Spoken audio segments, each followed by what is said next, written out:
So you might have seen this from Ocean Cleanup back in October. They talked about this new thing called the Interceptor. And it's taken me a while to wrap my head around how this works and what's going on. But there was a lot of controversy over Ocean Cleanup when they announced that they're going to be cleaning up the big Pacific garbage patch. Because a lot of people said, okay, great that you're cleaning up the oceans, but we continue to dump plastic into the ocean, so how are you ever going to catch up?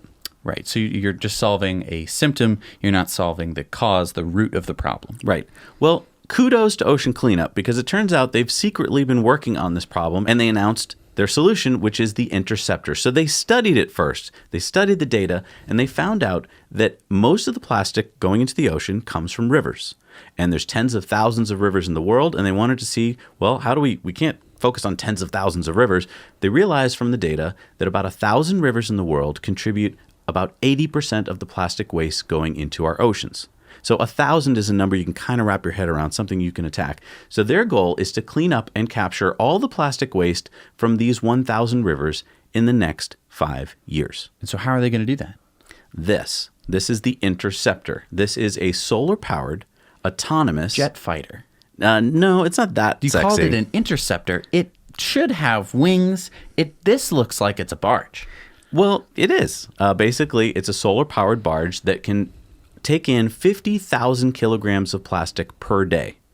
And what's exciting is there's already 4 of these in operation around the globe. So the goal of this is to basically, as waste is floating down the river, this thing just conveyor belts it up into the Interceptor, puts it into different dumpsters. Those get taken out, and this can all be done autonomously. You don't need humans to run this for the most part. And so how are they going to pay for all of this? The interesting thing about waste created in a river is that river is owned by either a municipality or a state or a country. And according to Ocean Cleanup, it's in the best interest of those countries to pay for this because it's actually cheaper to take the plastic out than to leave the plastic in. So the costs of having the plastic pollution in there are higher than it is to clean it up because it's, right. I mean, this is a solar-powered barge. There's not too much cost associated with it, I suppose. Right, because, I mean, imagine if you have a polluted river and then you're able to clean it up with 1 or 2 of these interceptors. Now you have a clean river. Your fishing is going to go up. Your tourism is going to go up. So it's worth it to clean it up.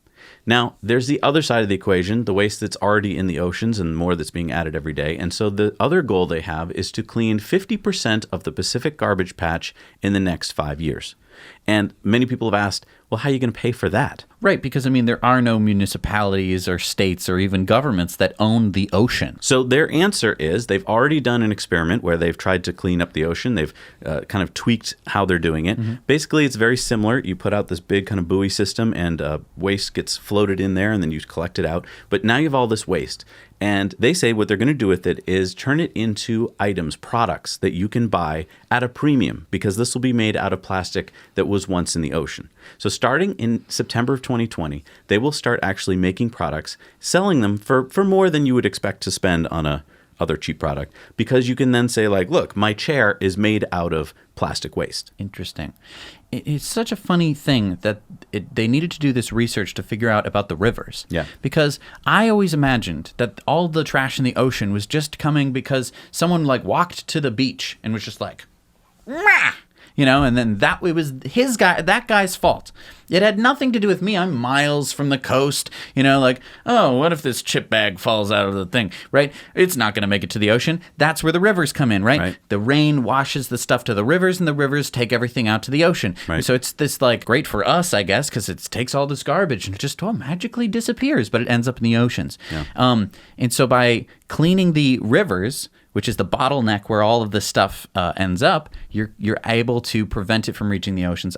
I think it's really cool. Now, some good news here is that starting now in France, plastic cups, plastic plates, cotton buds, which are Q-tips, and plastic water bottles in school cafeterias are all banned as of January 1st of this year.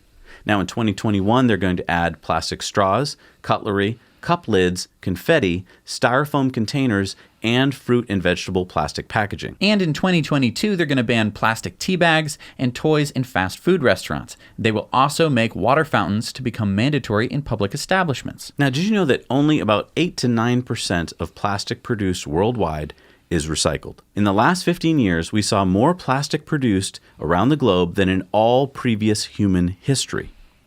And plastic production is expected to triple by 2050. And some more pretty good news. Thailand just banned plastic bags at major stores, and there will be a complete ban on plastic bags next year. So early last year, Thailand was ranked 6th worldwide in dumping plastic into the ocean. During the first phase of this plastic bag reduction, Thailand reduced its use of plastic bags by 2 billion and has now moved into the number 10 spot, according to the Minister of Natural Resources and Environment. So, bad news, but slightly better? Getting better. Thank you so much for watching. We're all about making the world better here on Now You Know. Everything EV, solar, batteries, technology, Tesla, and more.